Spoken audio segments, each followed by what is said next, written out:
नमस्कार. आज आपल्या बरोबर आहेत महाराष्ट्राचे मुख्यमंत्री, शिवसेनेचे पक्षप्रमुख माननीय उद्धव ठाकरे साहेब. आज संपूर्ण देश, महाराष्ट्र, संपूर्ण विश्व एका भयंकर संकटातून झुंज देत मार्ग काढण्याचा प्रयत्न करतो. आपल्या देशाची स्थिती चिंताजनक आहे. महाराष्ट्रामध्ये सुद्धा करोनाचं संकट तर आहेच, पण मधल्या काळामध्ये एक निसर्ग वादळ आलं, ते संकट आलं आणि या सगळ्या संकटांना खंबीरपणे तोंड देत राज्याचं नेतृत्व मुख्यमंत्री उद्धव ठाकरे करतायत. अधूनमधून ते गेल्या 4 महिन्यामध्ये लॉकडाऊनच्या काळामध्ये फेसबुकच्या माध्यमातून मुख्यमंत्र्यांनी जनतेशी संवाद साधला.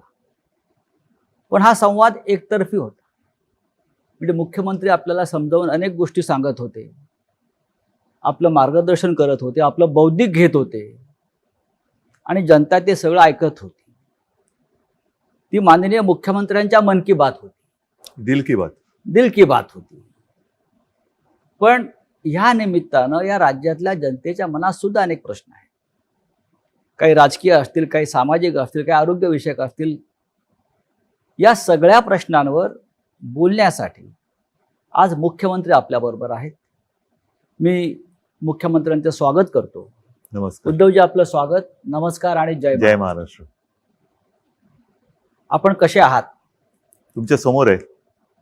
आपण समोर आहात, पण खूप दिवसांनी म्हणा किंवा खूप महिन्यांनी म्हणा आपल्याला आपला चेहरा जनतेनं स्वच्छ पाहिला. म्हणजे आपल्या चेहऱ्याला मास्क नाही. माझा चेहरा स्वच्छच आहे. हा. आणि फेसबुक लाईव्ह मध्ये सुद्धा माझा फेस हा स्वच्छच आहे. फेस टू फेस आपण जनतेसमोर आलात. पण आपण आज खूप प्रसन्न दिसताय. सामनाची मुलाखत आहे ना ही? सामनाची मुलाखत. प्रसन्न दिसताय. आपल्या चेहऱ्यावरती कोणताही तणाव नाही, रिलीफ ज्याला आपण म्हणतो ते दिसतंय. फक्त थोडे डोक्यावरचे केस गेलेले दिसत आहेत मला. हा 6 महिन्यातला परिणाम आहे का? एक तर पहिली गोष्ट अशी की मगाशी आपण सांगितलं की फेसबुकच्या माध्यमातून मी जनतेशी संवाद साधला म्हणा किंवा त्यांचं बौद्धिक घेतलं म्हणा किंवा काही म्हणा. हो. त्याला काही म्हटलं तरी मी जनतेशी नातं तुटू दिलं नाही, जनतेशी माझा संबंध दुरावू दिला नाही. आणि त्यांच्यासोबत मी म्हणजे महाराष्ट्र सरकार हे खंबीरपणे खांद्याला खांदा लावून प्रत्येक संकटात, प्रत्येक पावली तुमच्या सोबत आहे हे मी सांगण्याचा प्रयत्न केला. आणि मला नक्कीच एका गोष्टीचा आनंद आहे की जनता माझ्यावरती म्हणजे सरकारवरती विश्वास ठेवते आहे, सरकारचं ऐकते आहे, सहकार्य करते आहे. आणि त्याच्यामुळे तुम्ही जे आता म्हणालात की माझ्या चेहऱ्यावरती ताण तणाव नाही, जनता सोबत असल्यानंतर कोणत्याही ताण तणावाची चिंता करण्याचं कारण नाहीये. एकदा का जनता आहे, जनतेचा विश्वास आहे, तो विश्वास हा माझ्यासाठी खूप मोठं बळ देणार आहे. आणि तो विश्वास जोपर्यंत माझ्यासोबत आहे, हे बळ जोपर्यंत माझ्यासोबत आहे, तोपर्यंत मला ताण तणावाची पर्वा करण्याची आवश्यकता नाही. तेच म्हणतो की इतकं मोठं संकट असताना जगातले अनेक नेते तणावाखाली दिसत आहेत. रोज जनतेला एकच केस जे काय कमी झालेत असं वाटतं आपल्याला. एक तर बऱ्याच दिवसांतर कालच मी केस कापलेत. तोपर्यंत गेले 3-4 महिने स्वतःचे केस थोडेफार म्हणजे अनेकांनी हे राष्ट्रीय कार्य आपापल्या घरामध्ये अनेक वर्ष केलं. म्हणजे आत्मनिर्भरतेचा जो प्रधानमंत्र्यांचा संदेश आहे. नाही, मी असं नाही म्हणत, आत्मनिर्भर एवढंच. बरं. बरेच दिवस आपण जनतेच्या आरोग्याची काळजी घेत आहे. अजूनही आहे. म्हणजे आपल्याशी बोलताना सुद्धा माझ्या डोक्यामध्ये सगळे एक गोष्टी ज्या काही माहिती आतापर्यंत माझ्याकडे येते. मी अनेक मुख्यमंत्र्यांची या काळामध्ये देशभरातल्या संवाद ऐकले, भाषणं ऐकली, प्रधानमंत्र्यांचं सुद्धा ऐकलं. किंबहुना आपल्याशी आपलं ऐकताना मला सारखं असं वाटायचं की जी जागतिक आरोग्य संघटना आहे, त्या जागतिक आरोग्य संघटनेला सुद्धा राज्याचे मुख्यमंत्रीच मार्गदर्शन करतायत. इतकं आपलं डॉक्टरी ज्ञान, वैद्यकीय ज्ञान आपल्या बोलण्यातून आणि एकंदरीत वर्तनातून दिसत होतं. हे डॉक्टरी ज्ञान आपल्याकडे आलं कुठून? ह्याला असं काही नेमकं उत्तर नाही. पण एक गोष्ट सांगतो, लहानपणी एक त्या काळामध्ये, आताच नाहीये, त्या काळामध्ये एक प्रश्न नेहमी लहान मुलांना विचारला जायचं, मोठा झाल्यावर तू कोण होणार? त्यावेळेला त्या मुलांची ती इच्छा तेव्हा ते व्यक्त करायचे. अर्थात प्रत्येक जण तसं काही झालाच असेल आणि झालाच नसेल असं नाहीये, परंतु वैद्यकीय शास्त्र हा माझ्यासाठी नेहमी कुतूहलाचा आणि अभ्यासाचा विषय राहिलेला आहे. अगदी कदाचित, म्हणजे नाही झालं ते बरं झालं, पण कदाचित एक शक्यता तेव्हा माझ्या मनात ही डोकवत होती की डॉक्टर व्हावं. बरं, अरे वा. त्या दृष्टीने मी कधी असा काही प्रयत्न केला नाही, पण होमिओपॅथीचा मी तेव्हा अभ्यास करत होतो, जरूर करत होतो. आपल्या घराला परंपरा आहे. हो, माझे आजोबा असतील, आपले काका असतील, किंवा शिवसेना प्रमुख सुद्धा त्यातलं फार चांगलं ज्ञान आणि महासुरा मासाहेब. तर तो एक आमच्याकडे बॉक्सच असायचा. त्याच्यामध्ये आता हे सगळं आर्सेनिकम अल्बम, हे ते सगळे एक बॉक्सच असायचा. कोणाला काय झालं तर घरच्या घरी ते उपचार केले जायचे. आणि तेव्हा होमिओपॅथीचे डॉक्टर्स आमच्याकडे यायचे. ॲलोपॅथी हा विषय खूप दूर होता. तो काळ एकूण वेगळा होता. आत्तासारखे सगळे उपद्व्यापी व्हायरस वगैरे बरं त्या जमान्यामध्ये असे फार त्रासदायक नव्हते आणि एक चांगलं छान असं आयुष्य होतं. त्या काळामध्ये मी होमिओपॅथीचा अभ्यास करत होतो. कळत नकळत ती जी काय आवड आहे ती आज सुद्धा थोडीफार जिवंत आहे. आणि अनेकदा, म्हणजे काही वर्षांपूर्वी तुमच्या लक्षात असेल, आपल्याकडे बीडला प्लेग आला होता. त्याही वेळेला मी शिवसेनेचं पथक पाठवलं होतं, डॉक्टर दीपक सावंत यांच्या नेतृत्वाखाली. ते तिकडे गेलं. मग औषधं कोणती लागतील, काय लागतील, ती औषधं कुठून आणायची, मुंबईमध्ये पूर आला तेव्हा कोणती औषधं लागतील, हे एक थोडंसं मी एक तळमळीने करत असतो. आणि आत्ता सुद्धा हा एक विचित्र योगायोग आहे. ध्यानीमनी नसताना मुख्यमंत्री पदाची जबाबदारी माझ्या खांद्यावरती आली आणि ती सुद्धा अशा वेळी आली की जागतिक एक आरोग्यविषयक आणीबाणी जणू काही त्यातनं आपण जातो असा हा काळ आहे. आणि त्यावेळेला ही जबाबदारी माझ्या खांद्यावर आली म्हटल्यानंतर मग त्याच्या खोलात जाणं हे फार महत्वाचं आहे. तुम्ही खूपच खोलात गेला. हो, कारण त्याच्याशिवाय तुम्ही निर्णय घेऊ शकत नाही. नेमकं एखाद्याचं मूळ तुम्हाला कळल्याशिवाय तुम्ही निर्णयापर्यंत जाऊ शकत नाही. आज ह्या विषयावरती तज्ज्ञ असा कोणीच नाहीये. जो तो अनुभवातून शहाणपण जे येतं, तो अनुभव आपल्याला शिकवतोय आणि त्यातून आपण शहाणे व्हायचं की नाही हा याचा त्याचा प्रश्न आहे, पण शहाणं होण्याचा आपण तरी प्रयत्न करतो. तुम्ही, म्हणजे असं मला वाटतंय की तुम्ही जनतेला मार्गदर्शन करता करता या सगळ्या विषयावर, राज्याच्या जी आपली प्रजा आहे, आपण त्याचे पालक आहात. कोरोना बरोबर जगायला तुम्ही शिकलेला आहात. सगळ्यांना शिकायला पाहिजे. कारण त्या फेसबुकच्या माध्यमातून, आणि असं काय नाही की अजून मी ते थांबवलेलं आहे. बरं, येत्या काही दिवसात मी परत करेन. कारण हे करत राहावंच लागेल. जोपर्यंत एक कोरोना सोबत जगणं आपण शिकत नाही आणि स्वीकारत नाही, तोपर्यंत ह्या काही गोष्टी अपरिहार्य म्हणून आपल्याला मानाव्याच लागतील, त्या कराव्याच लागतील. उगाचच फिरणं, उगाचच गर्दी करणं, ह्या काही अनावश्यक गोष्टी ह्या टाळाव्या लागतील.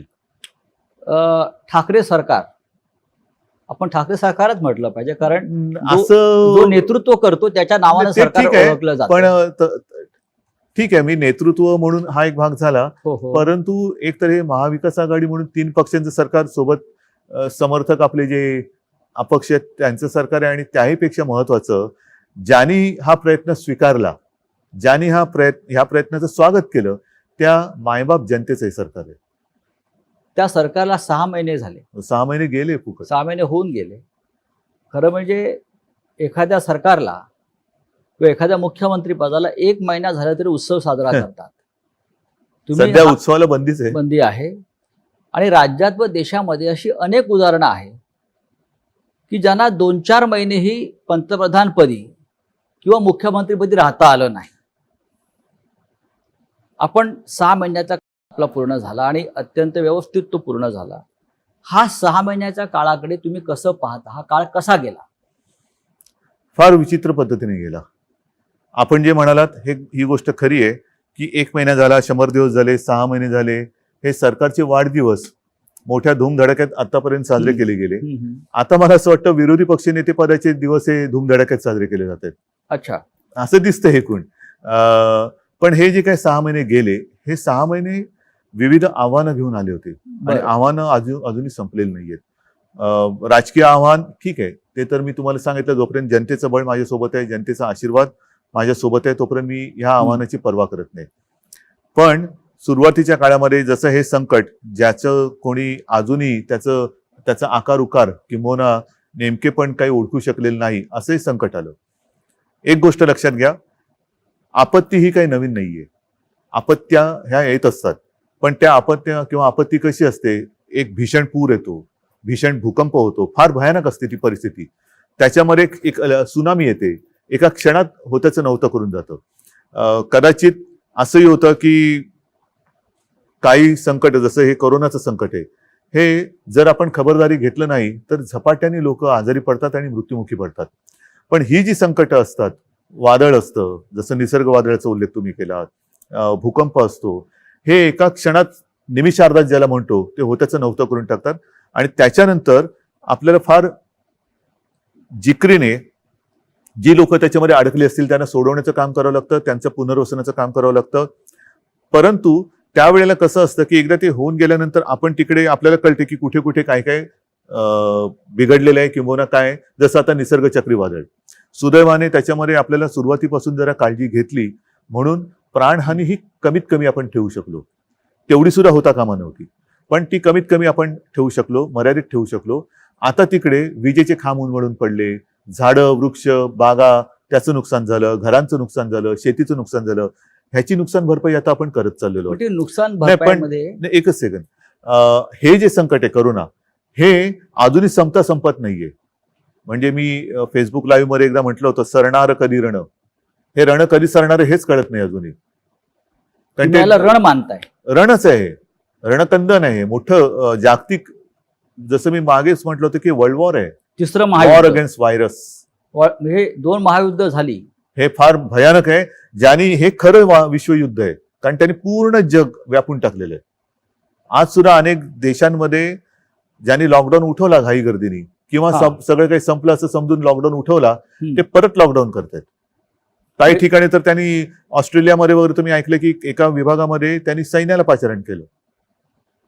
महाराष्ट्रामध्ये अशी वेळ आली होती का की तुम्हाला वाटलं की सैन्याला पाचारण करावं? महाराष्ट्रात सैन्य बोलवण्याची कधीच वेळ आलेली नव्हती. मध्ये ज्या काही बातम्या आल्या होत्या त्यावेळेला मी असं म्हटलं होतं, जी आपण मुंबईमध्ये फील्ड हॉस्पिटल्स केलेत, फील्ड हॉस्पिटल. कारण संकट म्हणजे ही साथ म्हटल्यानंतर साथ असते, एका झपाट्यामध्ये ती किती जणांना कवेत घेईल हे आपण सांगू शकत नाही. त्यावेळेला तुम्ही बघाल मुंबईमध्ये बेड्सची कमतरता होती, ॲम्ब्युलन्सेस नव्हत्या, औषधोपचार नव्हते, व्हेंटिलेटर्स, ऑक्सिजन जे कॉन्सन्ट्रेटर म्हणतो ते. ह्या सगळ्याची कमी का होती? कारण आपल्याकडे जी काही आतापर्यंतची हॉस्पिटल्स आहेत तेवढीच हॉस्पिटल्स होती. आणि हे जेव्हा माझ्या लक्षात आलं, किंबहुना ज्या वेळेला मला विधानसभेचं कामकाज चालू होतं तेव्हा अधिवेशन, तेव्हा पहिल्यांदा आपल्याकडे मार्चमध्ये महाराष्ट्रात पहिले रुग्ण सापडले. ती तीव्रता हळूहळू वाढत आपल्याला अधिवेशन सुद्धा 1 आठवडा कमी करावं लागलं. आणि तेव्हा जेव्हा पहिल्यांदा ब्रीफिंग झालं की ही अशी अशी परिस्थिती आहे, तेव्हाच मी सांगितलं होतं की आपल्याला युद्ध पातळीवरती फील्ड हॉस्पिटल्स उभी करावी लागतील. आणि त्यावेळेला जर गरज लागली तर मिलिटरीच्या तंत्रज्ञानाचा उपयोग करून घ्या. कसे ते पटकन तिकडे करतात. एक गोष्ट आणखीन तुम्हाला सांगतो की याही बाबतीत आपल्याला लष्कराची मदत लागली नाही. आपण इथल्या इथे मला त्या गोष्टीचा एक अभिमान आहे की आपल्या ही प्रशासनाची टीम ही त्यांना जे आपण काही सांगू ते तत्परतेने काम करतायत. आणि म्हणूनच चीननी 15 दिवसात इन्फेक्शन हॉस्पिटल उभं केलं, आपणही 15 ते 20 दिवसात हे हॉस्पिटल उभं केलं आणि आणखीन या सुविधा वाढवतोय. या काळामध्ये आपण मगाशी प्रशासनाचा उल्लेख केला, ते उत्तम काम करते. या काळामध्ये 6 महिन्यामध्ये आपण मंत्रालयामध्ये कमीत कमी केलात असा आपल्यावरती एक सतत आरोप होतोय. ठीक आहे ना, मंत्रालय आता बंद आहे. मंत्रालयामध्ये कमीत कमी जाणं, एकूणच मी आता त्या विषयावरती बोलतो की आता तंत्रज्ञान एवढं प्रगत झालेलं आहे, त्या तंत्रज्ञानाचा जर का तुम्ही उपयोग करू शकणार नसाल तर तुमच्यासारखे दुर्भागी तुम्हीच. आता तंत्रज्ञानाचा माध्यमातून, जसं आता आपली मुलाखत संपल्यानंतर मी अगदी घरी जाऊनच, मुद्दामून सांगतो, घरी जाऊन माझ्या मुंबईतल्या महापालिका जे काही आपले आयुक्त आहेत, नुसते महापालिका एकटे नाही, सह आयुक्त, उपआयुक्त, ह्यांची मी एक बैठक घेणार आहे. हे रोजचं चाललंय. काल तर मी मराठवाड्यातल्या सर्व आमदारांची एक विदर्भाच्या, काल माझ्या शिवसेनेच्या जिल्हा प्रमुखांची एक बैठक झाली, व्हिडिओ कॉन्फरन्स. परवा तिन्ही पक्षाच्या विदर्भाच्या आमदारांची एक व्हिडिओ कॉन्फरन्स झाली. म्हणजे मी घरात बसून सगळीकडे जाऊ शकतोय. एका वेळेला मी पूर्ण राज्य कव्हर करतोय आणि निर्णय घेतोय. करोनाशी लढण्यासाठी सरकारने योजना तर भरपूर एक केल्या. गोष्ट आणखी लक्षात हा. घ्या, फिरणं आवश्यक आहे मी नाही म्हणत नाहीये, पण जेव्हा तुम्ही फिरता तेव्हा एकाच ठिकाणी जाता. हो. पण ज्या वेळेला तुम्ही व्हिडिओ कॉन्फरन्सचा उपयोग करता तेव्हा तुम्ही सर्व ठिकाणी जाता. प्रवासाचा वेळ वाचतो. प्रवासाचा वेळ वाचतो. त्यानंतर यंत्रणा जी मग आता मी म्हणतो लावली विमानाने जाते. कशाला जाता, बैलगाडीतून का नाही जात?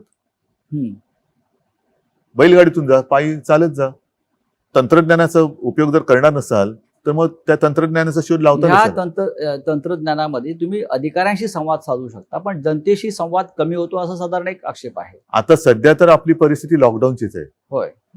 सभा समारंभानं तर बंदीच आहे. हो. जनतेला त्याच्यासाठी बोलवणं म्हणजे आपला नियम आपणच तोडणे, बरोबर आहे. आपला नियम. आणि परत हम्म. आपण आता जसं आपण सुरक्षित अंतरावरती बसलेलो आहेत, मी मुख्यमंत्री आहे, माझ्या आजूबाजूला कोणी येणार नाही, पण माझ्या समोर माझी जनता बसली, तिचं काय? ती जर का दाटीवाटीने बसली तर मी संवाद साधला, पण त्याच्यानंतर माझे जनता जे आहेत ते आजारी पडले तर त्या संवादाचा उपयोग पण काय? तुम्ही नियमाचं पालन करताय. नियमाचं पालन जर मी नाही केलं तर जनता का करेल? नियमाचं पालन जर मी नाही केलं मग ते सांगतील ना, लोका सांगे ब्रह्मज्ञान स्वतः कोरडे पाषाण. हे जे करोनाचे युद्ध आपण म्हणताय हे विश्वयुद्ध आहे. प्रधानमंत्री जे आपले मोदी जे आहेत त्यांनी सुरुवातीला सांगितलं होतं की हे महाभारताचं युद्ध आहे. महाभारताचं युद्ध हे 14 दिवस चाललं आणि करोनाचं युद्ध आपण 21 दिवसात संपवू. नाही, पण कठीण हे होतं. युद्ध 21 दिवसात संपलं नाही, किंबहुना ते वाढत चालले. जोपर्यंत आपण करोनासोबत नीट जगणं स्वीकारत नाही, आता स्वीकारतात लोक. त्याच्यामध्ये महत्वाचा मुद्दा जसं तोंडावर मास्क, आता आपण अंतर ठेवून बसलो, नाही तर मी लोक परत याच्यावरती टीका करतील की नियमाचं पालन करताय हो. तुम्ही म्हणताय, पण आता तुमच्या तोंडावरती मास्क नाही. आपल्या आजूबाजूला कोणी नाहीये, हे मुद्दा म्हणून मी उल्लेख करतोय. आपल्यात सुद्धा अंतर आहे आणि मोठी मोकळी ही जागा आहे, अन्यथा आपण बंद खोलीमध्ये हो. नेहमी मुलाखत घेतो. तर म्हणून मी सांगतो की जोपर्यंत तुम्ही सार्वजनिक ठिकाणी गर्दी करत नाहीत, तोंडावरती मास्क लावून फिरताय, त्याच्यानंतर तोंडाला हात लावत नाही,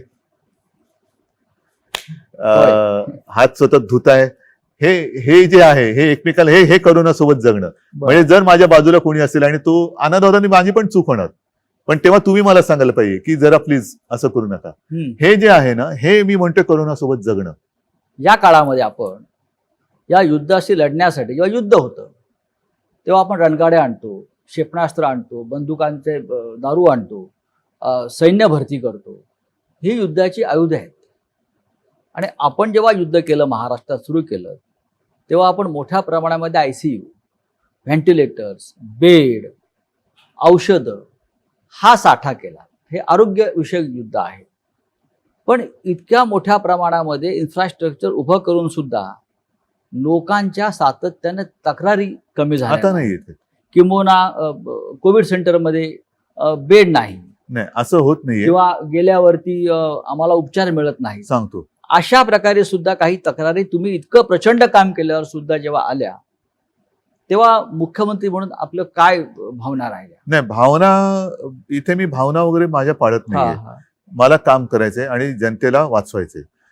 जी तुम्ही गोष्ट म्हणताय ही सुरुवातीला मुंबईत होती, जे मी तुम्हाला सांगितलं. प्रामाणिकपणाने आपण कबूल केलं पाहिजे की ह्या व्हायरसचा प्रादुर्भाव, साथीचा प्रसार आणि आपल्याकडच्या सुविधा ह्याचा जी उपलब्ध होती हे विषम प्रमाण होतं. आता मुंबईत आपण अजूनही वाढवतो आहोत, परंतु आता हा व्हायरस ग्रामीण भागात पसरायला लागलेला आहे, इतर शहरात पसरतोय. त्या शहरांमध्ये आणि त्या ग्रामीण भागामध्ये जिथे या सुविधा अजूनही उपलब्ध आपण करू शकलेल्या नाहीत किंवा ज्या सुविधा आता बनतायत, तोपर्यंत तिथे ही तक्रार थोडीफार राहणार. आणि त्याच्यासाठी सर्व जिल्हाधिकाऱ्यांना माझ्या सूचना आहेत की जिथे जिथे तुम्हाला आवश्यकता असेल तिथे तात्काळ या सुविधा निर्माण करा. पण मुंबईत ज्या वेळेला आपण या सुविधा केल्या तेव्हा पावसाळा नव्हता, म्हणून आपण मोकळ्या मैदानात त्या सुविधा बिना कोणत्या अडचणीच्या आपण तयार करू शकलो. बिकिस्तीमध्ये सगळ्यात मोठे स्पितळ आपण उभं हो, गोरेगावचं नेस्को गोरेगावचं त्याच्याहून मोठं आहे. त्याच्यानंतर वरळीला डोम आहे, आता रेस्कोर्सला करतोय, मुलुंड चेक नाका आहे, दहिसर आहे. या सगळीकडे आपण का करू शकलो? कारण तिकडे आपण त्या काळाचा फायदा घेतला. कारण मुंबईमध्ये आपल्या आधी सुरुवात झाली होती या साथीची. आता काय होतंय, आता गावामध्ये किंवा इतर शहरांमध्ये पाऊस आता लागलेला आहे, त्याच्यामुळे अशी मैदानं तुम्हाला मिळणार नाही. बरं, या मैदानात सुद्धा नुसते आपण तंबू नाही टाकले, तिथे सुद्धा टॉयलेटची सोय ही परमनंट, म्हणजे त्याच्यासाठी सुद्धा सिवेज लाईन वगैरे टाकून घेतली, पाण्याची लाईन टाकली, म्हणजे कुठेही नंतर त्रास होता कामा नये ह्याची खबरदारी घेऊन या सुविधा तयार केल्या. आता गावागावात किंबहुना इतर शहरांमध्ये आपल्याला जे मोठे हॉल असतील किंवा काही ठिकाणी गोडाऊन्स असतील जे कव्हर्ड आहेत ऑलरेडी, अशा ठिकाणी आपल्याला ह्या कराव्या लागतात. किंवा ते जर का नसेल तर काही रिकाम्या बिल्डिंग आहेत का, आजही काही ठिकाणी आपण शाळा, कॉलेजेस किंबहुना हॉस्टेल्स हे क्वारंटाईनसाठी घेतलेले आहेत, कारण तात्काळ आपल्याकडे दुसरं काहीच नव्हतं. हे इतकं करून सुद्धा देशामध्ये रुग्ण वाढतातच आहेत. 10 लाखाच्या वर रुग्ण देशामध्ये गेले, त्याच्यापेक्षा जास्त आकडा हा असावा. महाराष्ट्राचा आकडा हा 3 लाखावर गेला. 3 लाख एकूण एकूण म्हणजे पहिला रुग्ण जो आता बरा होऊन घरी गेलेला आहे त्याला सुद्धा त्याच्यात पकडलं जाते. आणि हे मुंबई खरं 1 चूक आहे. लाखावर गेले. हो, पण आता जे बरे होऊन गेले तो त्याच्यामधले फिगर दिल्या जातात. नाही, तो धरता कामा नये ना. तुम्ही तुमच्या महाराष्ट्राला किंवा देशाला पंतप्रधान किती असं विचारता का? मग नेहरूंपासून पंतप्रधान धरणार का? महाराष्ट्रामध्ये सुद्धा यशवंतरावांपासून मुख्यमंत्री धरणार का? असे सगळे मुख्यमंत्री किंवा सगळे पंतप्रधान एकत्रित धरत नाहीत. आत्ता किती पंतप्रधान? 1. आता किती मुख्यमंत्री? 1. आतापर्यंत कोण कोण होऊन गेले? हे होऊन गेलेले. म्हणजे आता आकडा कमी होतो. कमीच आहे. असं नाही मी म्हणत, काही ठिकाणी वाढतोय. एक आणखीन महत्वाचा मुद्दा घ्या लक्षात, की ही साथ आहे, आकडा वाढतोय, तो थोडा वाढणार, पण याच्यामध्ये आपल्याला लवकरात लवकर तो रुग्ण ओळखून किंबहुना रुग्णाला जर का तशी लक्षणं आढळली तर त्यांनी लवकर पुढे आलं पाहिजे. मृत्यूदर कमी ठेवणं, औषध नसताना सुद्धा, औषध कोणते नाहीये पण त्याच्यावरती इतर जे काय आता उपलब्धता आहे त्याच्यानुसार उपचार करून मृत्यूचं प्रमाण कमी ठेवणं, हे आता आपलं मोठं आव्हान. या क्षणी मुंबई नियंत्रणामध्ये येत असताना अजून मी त्याच्यावर तर काय बोलत नाही. एक हा. मिनिट, असं अजिबात मी बोलणार नाही, कारण असं जर का आपण समज करून घेतलं तर आपण गाफील राहू. बरं, त्याच्यामुळे कृपा करून तुम्ही त्या आकड्यांकडे लक्ष देऊ नका. पण आज मुंबईच्या बाहेरची शहरं आहेत, कल्याण, डोंबिवली, हो. ठाणे, नवी मुंबई, अंबरनाथ, पुणे, पिंपरी चिंचवड, हे भाग जास्त संक्रमित हो. झालेले आहे. आणि ती चिंतेची गोष्ट वाटते सगळ्यांना, कारण एकतर हे दाटीवाटीच्या जागा आहेत, नोकरी धंद्याच्या जागा आहेत, औद्योगिक वसाहती आहेत, आणि हाच पुणे, पिंपरी चिंचवडला परत लॉकडाऊन करावा लागला. ठाणे, कल्याण, डोंबिवलीला परत लॉकडाऊन करावं लागलं. नवी मुंबईमध्ये सुद्धा संकट वाढतंय. चंद्रपूर सारख्या ठिकाणी सुद्धा रुग्ण वाढतायत. हो. नागपूरला हो. चित्र वाईट दिसलं. ही वेळ परत परत लॉकडाऊन करण्याची सांगतो. का आली? सांगतो, ही केवळ आपल्यावरती चालेल नाहीये. हा. हे जी सुरुवातीला मी म्हटलं, हे जागतिक कटुसत्य आहे. जागतिक कटुसत्य आहे. आपल्याकडे नेमकेपणाने बोलणार किंवा तसं सल्ला देणारं जगामध्ये कोणी नाहीये. एका बाजूला लॉकडाऊन केला पाहिजे का, तर त्याला विरोध करणारे अनेक शहाणे आहेत. लॉकडाऊनने काय साधलं? लॉकडाऊन म्हणजे उपचार आहे का? लॉकडाऊनने आर्थिक संकट येते, लॉकडाऊनने अर्थव्यवस्था. ठीक आहे बाबा, तुम्हाला मग आम्ही उडून देतो. मग इकडे लोक जर का दुर्दैवाने त्यांना काही मृत्युमुखी पडले तर तुम्ही घेणार का जबाबदारी? जे आज जे सरकारच्या दारी येऊन बसले, दार उघड म्हणून टाहो फोडतायत. दारं उघडायला हरकत नाहीयेत, पण दारं उघडल्यानंतर तुम्ही जबाबदारी घेणार आहात का?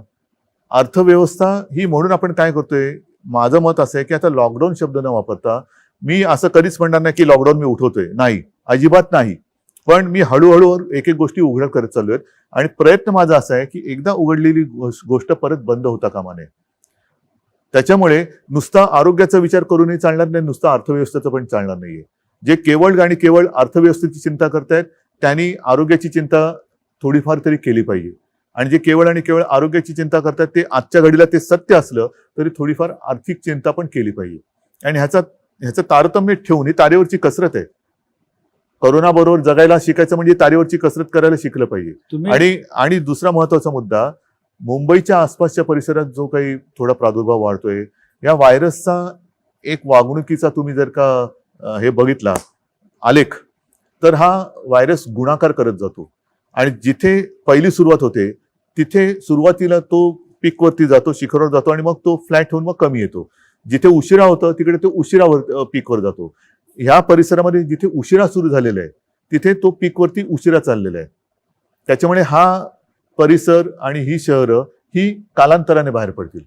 तुम्हाला कोरोनावर डॉक्टरेट मिळाली पाहिजे, रिसर्च. तेवढा अभ्यास नाही केला तर मी मुख्यमंत्री म्हणून काय या देशातल्या मुख्यमंत्र्यांमध्ये कोरोनावरती इतका खोलवर अभ्यास करणारा आपण एकमेव मला मुख्यमंत्री दिसतो. मी नुसता मी फिरत नाही, घरी बसतो म्हणून अभ्यास होतो. पण अभ्यास न करता फिरणं आणि न फिरता अभ्यास करणं, तुम्हाला काय पाहिजे तुम्ही ठरवा. विरोधी पक्षनेते फार फिरायला लागले मी नाही बोलत काही. आणि आपले विरोधी पक्षनेते देवेंद्र फडणवीस हे काल दिल्लीत होते 2 दिवसापूर्वी तिथली कोरोनाची परिस्थिती बघत होती आणि परिस्थिती. त्यांचं असं म्हणणं आहे पण दिल्लीत तिथल्या जाऊन. परिस्थितीबद्दल काय बोलले नाहीत ते.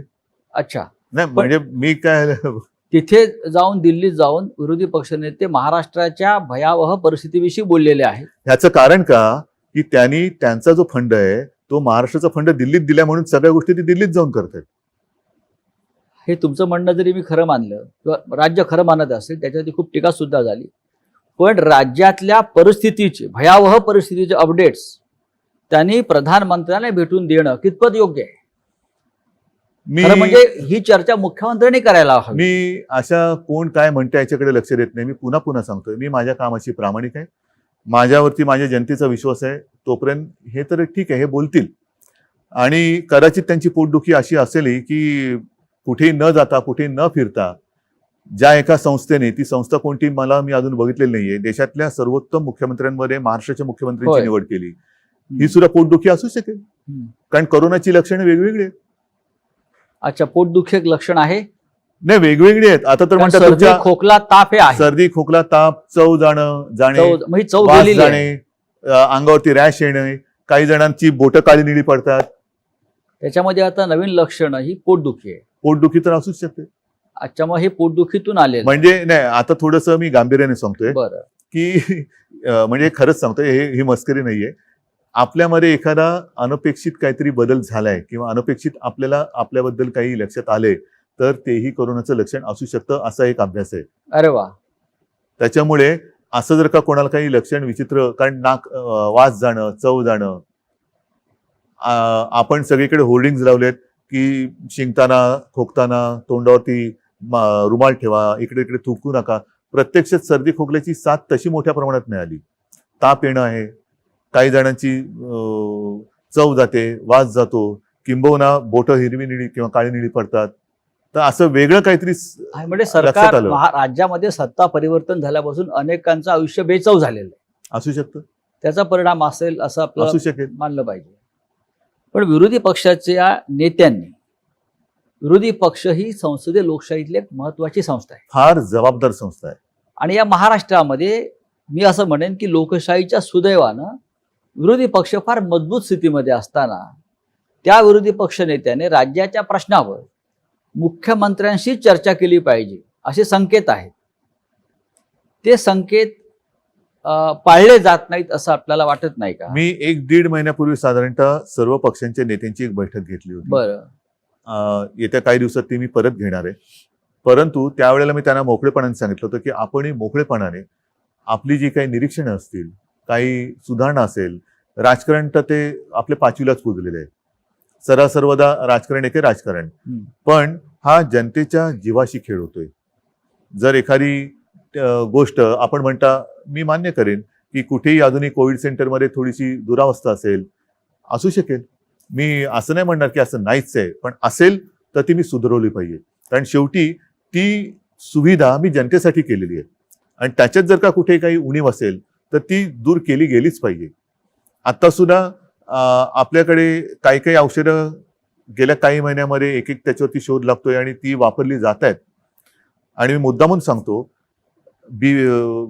WHO असेल किंवा आणखीन काही असेल, आपल्याला दूरचित्रवाणी किंवा वृत्तपत्रातनं कळतं की ब्रेक थ्रू, त्याच्यामध्ये एक ते स्टिरॉइडचं नाव आलं, डेक्सोना, ज्याला आपल्याकडे डेक्सोना म्हणून म्हणतात. मी टास्क फोर्सला विचारलं, ते म्हणाले साहेब हे औषध आपण स्टिरॉइड आपण गेले 2 महिने ऑलरेडी वापरतो. बरं. आता ते सुद्धा कधी द्यायचं, किती द्यायचं, हे प्रमाण हे डॉक्टरांनी ठरवायचं असतं. आणि म्हणून प्रत्येक रुग्णाला हे औषध मिळालंच पाहिजे हा आग्रह आपण नाही धरता कामा, ते डॉक्टरवरती सोपवलं पाहिजे. म्हणजे सध्याच्या काळामध्ये महाराष्ट्र असेल, देश असेल किंवा विश्व असेल, जो उल्लेख केला जातो की पांढऱ्या कपड्यातले देवदूत डॉक्टर्स किंवा नर्सेस, वॉर्ड बॉयज हे खऱ्या अर्थाने या देशात आणि विश्वामध्ये काम करत आहेत. आणि ते सुद्धा, त्यांचं सुद्धा मोठ्या प्रमाणामध्ये बलिदान. देवावरती आणि देवदूतावरती विश्वास नसेल तर दोघेही काम नाही करू शकणार. होय. कर्नाटकचं जे बाजूला राज्य आहे तिकडल्या मंत्र्यांनी सांगितलं आहे, तिकडे जी काय परिस्थिती गंभीर झालेली आहे करोनाची, की आता आम्ही सगळं देवावर सोडून मोकळं होतोय. हे कितपत योग्य आहे? हे मी तुम्हाला म्हटलं ना, आता हा सुद्धा माझ्या फेसबुक लाईव्ह मधला मुद्दा होता. हो, सगळी प्रार्थना स्थळ बंद आहेत, बंद आहेत. मंदिरं बंद आहेत, सगळे बंद आहेत. मग देव आहे कुठे? देव कुठे गेला? तर तो देव आपल्यात आहे. हो. आपण एकमेकाला सावरणं, आपल्या डॉक्टरांच्या रूपातनं तो आपल्याला मदत करतोय. त्याच्यानंतर जसं मी म्हटलं की एक जनजागृती, एकमेकाला सावरणं, हा सुद्धा फार त्याचंच एक हे आहे. असं पूर्वी आम्ही शाळेमध्ये असताना पिक्चर बघायचो, त्याच्यामध्ये देवा दिखायचं, त्या हातात अशी किरणं निघतात आणि तो चमत्कार होतो. कोणतरी मृत्युमुखी पडलेला पुन्हा जिवंत होतो, आजारी पडलेला पुन्हा बरा होतो. तर ते शेवटी देवाचा आशीर्वाद म्हणजे ते औषधाच्या रूपाने त्याला मिळणं, वेळेवरती रुग्णसेवा मिळणं, या सगळ्या गोष्टी ही तीच गोष्ट आहे. मला असं रुग्णसेवा. वाटतं शरद पवार काल ह्या विषयावरच बोललेले आहेत का? काय? शरद पवार असं बोलले आहेत की अयोध्येतलं जे राम मंदिर उभं राहत आहे त्याच्यापेक्षा करोनाची चिंता जास्त आहे. मंदिराच्या माध्यमातून करोना बरा होणार नाही. करोनासाठी आपल्याला अशा प्रकारे आपण म्हणताय डॉक्टर. बरोबर आहे ना, डॉक्टर्स पाहिजेत. आज डॉक्टरांची आणखीन एक गोष्ट काय आहे की आपण ज्या सुविधा निर्माण करतो आहोत, हो, त्या सुविधा काही रुग्ण बऱ्या नाही करणार आहेत. हा. त्या सुविधांच्या बरोबर डॉक्टर्स पाहिजेत. आपण मी आधीच म्हटलं होतं ना की जम्बो फॅसिलिटी, जम्बो म्हणजे मी काय बेडचं दुकान नाही काढलेलं, फर्निचरचं दुकान नाही काढलं, प्रदर्शन नाही भरवलं. त्याच्यावरती जेव्हा रुग्ण येईल तेव्हा त्या रुग्णाच्या आणि बेडच्या बाजूला डॉक्टर आणि ती सिस्टर पाहिजे आणि हातात औषधं पाहिजेत. ज्या मुंबईतल्या करोनाच्या स्थितीवर सगळ्यात जास्त टीका देशभरातल्या राजकीय लोकांनी केली, मग ते प्रवासी मजदूर जाताना असतील किंवा रुग्ण वाढताना असेल, त्याच मुंबई पॅटर्नचा आज सगळ्यात जास्त बोलबाला होतो. कोण करते? प्रत्येकाला मुंबई पॅटर्न लागू करा असं देशभरात वाटतं. कोण करते? सगळेच करताय. तर हा मुंबई पॅटर्न जेव्हा तुम्ही सुरू केला, तुम्ही मॅनेज केलं असेल. अच्छा, आम्ही मॅनेज केलं. मुंबई पॅटर्न त्यातली धारावी म्हटलं की लोकांच्या भुव्यावर जातात. खरं मोठं आव्हान आहे. पण जागतिक आरोग्य संघटनेनं फक्त धारावीचा उल्लेख केला आणि धारावी पॅटर्न हा उल्लेख केला. हे मला असं वाटतं या सरकारचं सगळ्यात मोठं यश आहे. महापालिका असेल, राज्य सरकार असेल, पण मुख्यमंत्री म्हणून आपण सतत मुंबई आणि धारावीवर लक्ष दिलं. हे आपण कसं करू शकला? ह्याच्यावरती मी तुम्हाला म्हटलं तसं आपल्या जनतेवरती आणि यंत्रणेवरती विश्वास. हा विश्वास जर का नसेल आणि प्रत्येक ठिकाणी जर का मी धारावीमध्ये चक्रा मारत बसलो असतो तर काय साधलं असतं? मी मुख्यमंत्री म्हणून जाणं म्हणजे सगळा तो लवाजमा माझ्याभोवती गोळा होणं. बरं, म्हणजे त्यांना कामाची ठिकाणं आणि कामं सोडून माझ्याभोवती गोळा होणं. ह्याच्या पलीकडे मी त्यांना काय सांगणार? पण एक गोष्ट नक्कीच समाधानाची आहे की WHO धारावीचा उल्लेख केला. त्याच्यानंतर काल परवाकडे वॉशिंग्टन पोस्ट मध्ये एक आर्टिकल आहे, त्याच्यात त्यांनी म्हटलं की मुंबई हे एक असं शहर आहे की ज्या शहराने कोणतीही माहिती लपवलेली नाही, लपवाछपवी नाही, बिलकुल नाही, जे आहे ते स्पष्ट आहे. पण तुम्ही लपवताय, काहीतरी लपवताय असं विरोधी पक्ष नेत्यांचं म्हणणं होतं. मृत्यूच्या आकडे लपवताय, रुग्णांच्या आकडे लपवताय. त्यांच्याकडे वॉशिंग्टन पोस्ट त्यांची स्वतःची यंत्रणा आहे का? असू शकेल की ज्या माध्यमातून त्यांना हे आकडे मिळत आहेत किंवा राज्यातल्या कारभाराविषयी माहिती मिळते. असू शकेल. पण ह्या ज्या काही गोष्टी आहेत, WHO आणि वॉशिंग्टन पोस्ट हे ह्या वृत्तपत्रात आणि त्या हेल्थ ऑर्गनायझेशननी देणं, हो, हे एक फार मोठं गौरवाची गोष्ट आहे. त्याच्यामुळे मी या गोष्टींकडे बाकीच्या गौरवाची गोष्ट आहे. मी त्याच्याकडे लक्ष देत नाही. धारावीत आपल्याला यश मिळत आहे. मी अजूनही बोलत नाही, कारण अजूनही संकट पूर्ण टळलं पाहिजे. हो. आणि जर का मी कोणाचं आता मोठं कौतुक केलं तर गाफीलपणा मला नकोय, गलथानपणा नकोय. मुंबई सुद्धा हळूहळू स्थिरस्थावर होत आहे. पण मुंबईच्या रस्त्यावरती वडापाव कधी मिळणार? त्याच्यासाठी सुद्धा आपली ही हळूवार वाटचाल त्याच दिशेने चालू आहे. हो, जोपर्यंत मुंबईच्या रस्त्यावरती लोकांना वडापाव मिळत नाही तोपर्यंत मुंबई सुरळीत झाली असं कोणी या देशामध्ये मानणार नाही. वडापाव आहे, बऱ्याच गोष्टी आहेत. बर, दुसरा एक विषय महत्वाचा येतो आहे की या संपूर्ण 4 महिन्याच्या काळामध्ये आपण मंदिरांनाही लॉकडाऊन केलंय, देवही बंदिवान आहेत. देव आपलेच आहेत. मंदिराची टाळी कधी उघडणार? देव म्हणतात मी तुमच्यात आहे, बरं. आणि त्याच्यामुळे तुम्ही मंदिरात येऊ नका, तुम्ही हे पहिले सांभाळा. जसं गाडगेबाबांचा एक उल्लेख, माझ्या आजोबांनी मला ती सांगितलेली गोष्ट, मला हो, तर त्यांच्या हो. चरित्रात पण लिहिलेली आहे. होय. गाडगेबाबा पंढरीला जायचे, पंढरपूरला.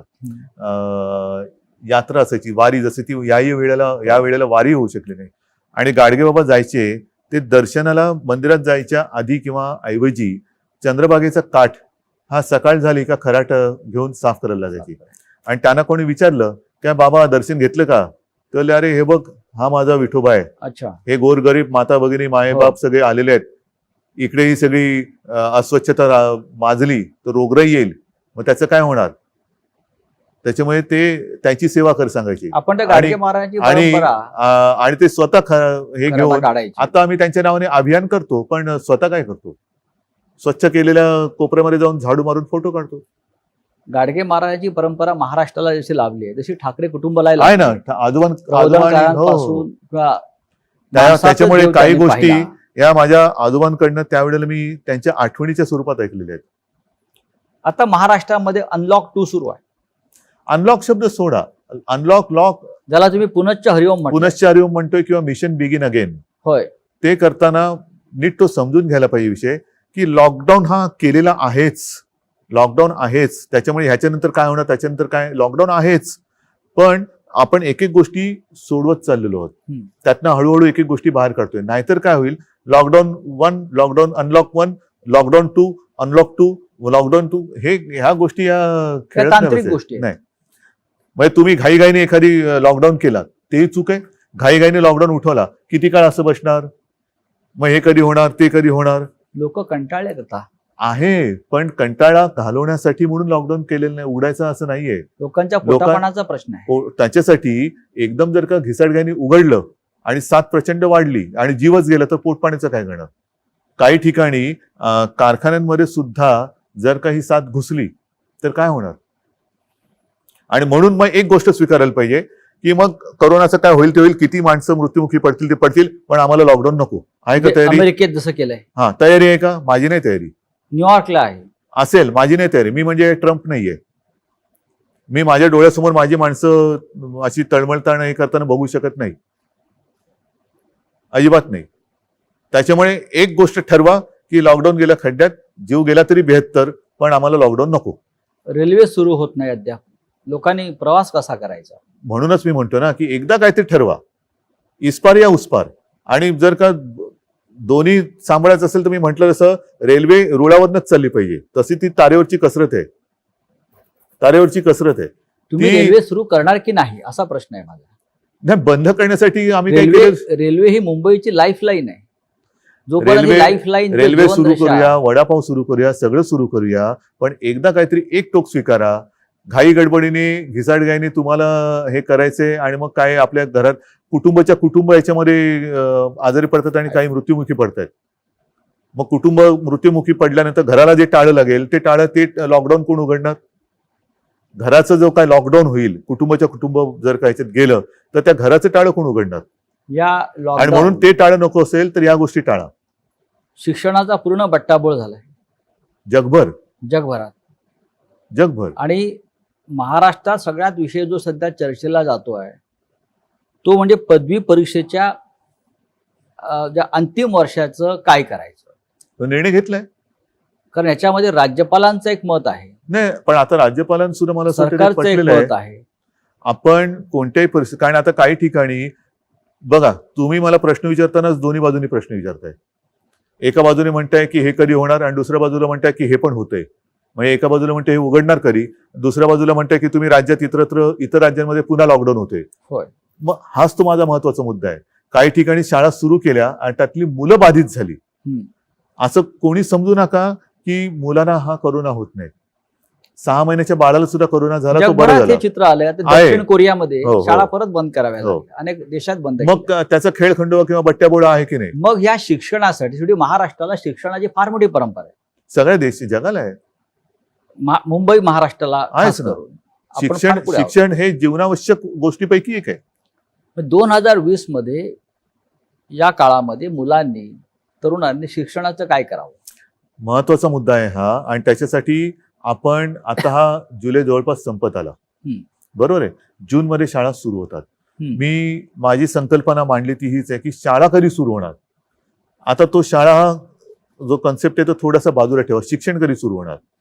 ह्याच्यासाठी आपण हा एक विचार केला की जिथे जिथे शक्य असेल ग्रामीण भागात तिथे शाळा सुरू कराव्यात का, आणि जिथे जिथे शक्य आहे सुविधा आहे तिकडे ऑनलाईन शिक्षण सुरू करावं का. ऑनलाईन शिक्षणाचं पायलट आपल्याकडे सुरू झालेलं आहे. बरं. त्याच्यासाठी आपण केंद्राशी बोलून आता त्याच्यात सुद्धा कसं आहे की हे एकतर्फीच होणार आहे. जसं माझं फेसबुक लाईव्ह होतं तसंच ते होणार आहे की टीव्ही चॅनलवरनं शिकवता येईल का. त्याच्यानंतर आपण मुंबई महापालिकेच्या शाळेमध्ये टॅब दिले होते, SD कार्ड लोड केले, त्याच्यात ई लर्निंग आहे, टेक्स्टबुक आहेत, पाठ्यपुस्तक आहेत, अशी काही हे करावं का. कारण त्याच्यावरती सगळ्या बाजूनी आपण मतांतरही घेत आहोत. पण जसं आता तुम्ही म्हणताय की लॉकडाऊन करावा, काही म्हणतात करावा, काही म्हणतात करू नये, तसं प्रत्येक बाबतीत आपल्याला 2 मत 3 मत 4 मत हा जो काही एक घोळ होतोय मतांतराचा, त्याच्यामुळे आपला प्रॉब्लेम होतोय. कारण सरकार म्हणून आम्ही करणार. शेवटी जर का एखादी गोष्ट मला पटली तर मी टीकेची पर्वा कधीच करत नाही. मुख्यमंत्री नव्हतो तेव्हाही केले नाही आणि आताही करणार नाही. जी गोष्ट मला पटले आणि मला असं वाटतं की याच्यात जनतेचं हित आहे तिकडे मी टीकेची पर्वा करत नाही. राज्यपालांची एक भूमिका आहे. त्यानंतर युनिव्हर्सिटी ग्रँट कमिशन, विद्यापीठ अनुदान जी संस्था आहे त्यांची भूमिका परीक्षा पण आपल्याकडे सुद्धा कुलगुरूंची एक भूमिका आहे. आपल्याकडे परीक्षा होऊ नये त्यातून मार्ग काढण्यासाठी मार्ग काढलाय आपण. परीक्षा होऊ नये असं कोणाचंच मत नाही. माझंही मत आहे परीक्षा व्हावी. पण हे मी काय म्हटलेलं नीट लक्षात घ्या. आपण अंतिम वर्षाच्या मुलांना जी काही आतापर्यंत सेमिस्टर झालेले त्याचं ऍग्रिगेट करून मार्क देऊन त्यांच्या आयुष्यातला एक अडथळा दूर करावा, त्यांना पास करावं. त्यांच्या शेवटी एक सरासरी हा एक प्रकार असतो म्हणून त्याला सरासरी म्हणतात. सरासरी मार्क देऊन त्यांना रिझल्ट द्यावा. ज्यांना कोणाला वाटतं की मी ह्याच्याहून चांगली कामगिरी बजावू शकतो त्यांना आपल्याला जेव्हा शक्य होईल.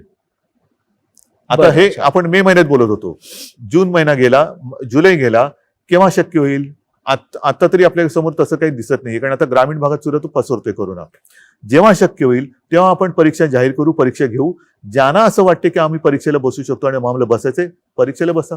आणि तेव्हा मात्र तुम्हाला एकच काहीतरी ऍक्सेप्ट करावं लागेल. एक तर ऍग्रिगेट केलेल्या मार्क्सचा एक रिझल्ट घ्या किंवा परीक्षेचा.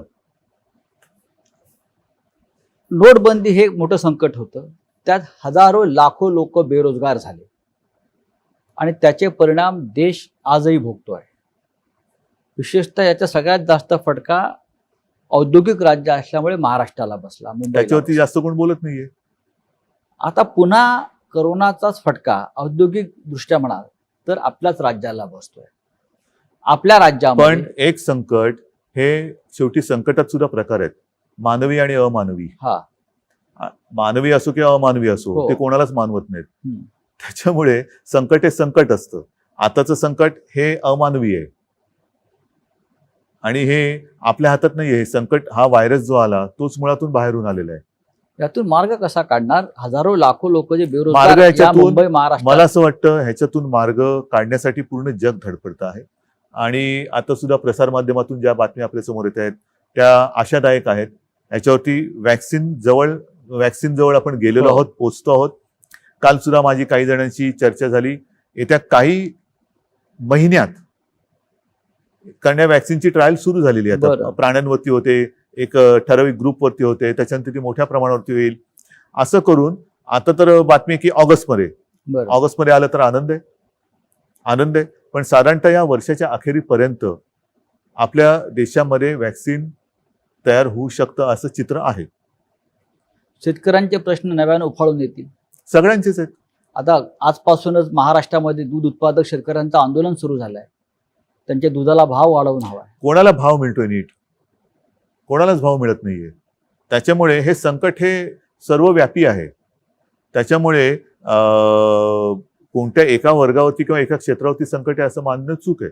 कारण आणि शेवटी सगळीच लोक जर का अन्याय होतो म्हणून बाहेर पडली तर मग माझं तेच म्हणणं आहे, मग एक तर तुम्ही एक काहीतरी स्वीकारा की जे काय होईल ते होईल, आणि नाही तर आम्ही सुरक्षित राहून व्यवस्थित शांतपणाने विचार करून ह्या संकटाला परतू. हा एक मार्ग आहे. नाही तर जे काय होईल ते होईल, मारतो उडी आम्ही. कारण खाजगी कंपन्या, खाजगी उद्योग यांनी तर नोकर कपात मोठ्या प्रमाणात सुरू केली. पण शासनामध्ये सुद्धा एसटी मधून 4000 लोक कमी केले. रेल्वेतून माणसं कमी केली जात आहेत, विमान कंपन्या, ह्या सगळ्या पब्लिक सेक्टरमधून जर अशा प्रकारे नोकर नाही, कपात सुरू राहिली ह्याच्यावरती तर खूप मोठा सामाजिक प्रश्न निर्माण होऊ निर्माण शकतो होईल. आणि ह्याच्यासाठी मला असं वाटतं वेगळी केवळ अट्टहासापायी आपली मतं मांडण्यापेक्षा एक जर का सगळेजण एकदिलाने एकत्र आले तर ह्यातनं मार्ग नक्की निघू शकतो. तसा मार्ग काढण्याचा माझा प्रयत्न आहे. परंतु तुम्ही हे करताय म्हणून माझा त्याला विरोध आहे, ही जर भूमिका घेऊन कोण येणार असेल तर त्यातनं मार्ग नाही निघू शकत. ही परिस्थिती सगळ्यांना सारखी आहे. फटका कमी जास्त प्रमाणात सगळ्यांना पडलेला आहे, पडणार आहे. याहीपेक्षा मोठं जे काही संकट आहे हे येत्या काळामध्ये कदाचित येऊ शकतं.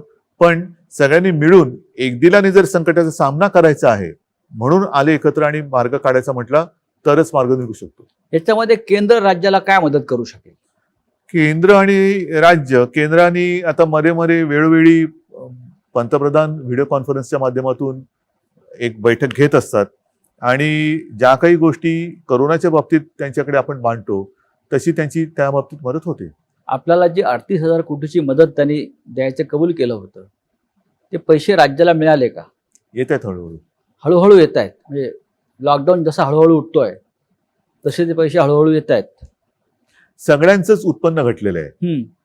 दूध उत्पादकांचं घटलेलं आहे, शेतकऱ्याचं घटलेलं आहे, जो काय आपला नोकरदार वर्ग आहे त्याचं घटलेलं आहे, म्हणजेच सरकारचं पण घटलेलं आहे. मग राज्य सरकार जे एक महत्वाचं आहे, महाराष्ट्राचं राज्य महसूल वाढवण्यासाठी, त्याशिवाय हे राज्य चालू शकत नाही. कोणाकडनं वसूल करणार?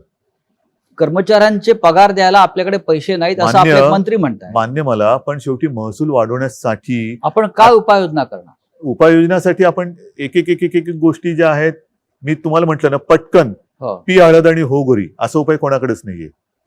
असा उपाय कोणाकडेच नाहीये. आणि तसा जर का उपाय असता तरी संकट त्याला काय म्हणायचं? संकट म्हणतोय, यावेळेला आपत्ती म्हणतोय. आता सुद्धा आपल्या देशात आणि आपल्या राज्यात महाराष्ट्राने तो जो काही एपिडेमिक ऍक्ट होता 100 वर्षापूर्वीचा, म्हणजे इंग्रजांच्या काळातला, तो 100 वर्षानंतर पुन्हा त्याचं पुनरुज्जीवन प्लेगच्या वेळेतला पुनरुज्जीवित का केला? म्हणजे तशी एपिडेमिक, तशी परिस्थिती निर्माण झाली. केंद्राने त्याच्याहून थोडासा एक पाऊल पुढे टाकून थोडा आणखीन कडक डिझास्टर ऍक्ट जो केलेला आहे तो का करावा लागला? ह्याचं कारण तसं डिझास्टर आहे, आपत्ती आहे. ती जर नसती तर आता सुद्धा आपण जिथे बसलो ते इकडे तिकडे लोक आपल्याला दिसली असती. मुख्यमंत्री उद्धव ठाकरे यांच्याबरोबरच्या या गप्पा अशाच पुढे चालू राहतील. पहिल्या भागामध्ये मुख्यमंत्र्यांनी करोनापासून ते राजकारणापर्यंत अनेक विषयांवर आपल्याशी दिलखुलास चर्चा केली. ही चर्चा पुढल्या भागात अशीच आपण चालू ठेवू. तोपर्यंत आपण थोडी विश्रांती घेऊ.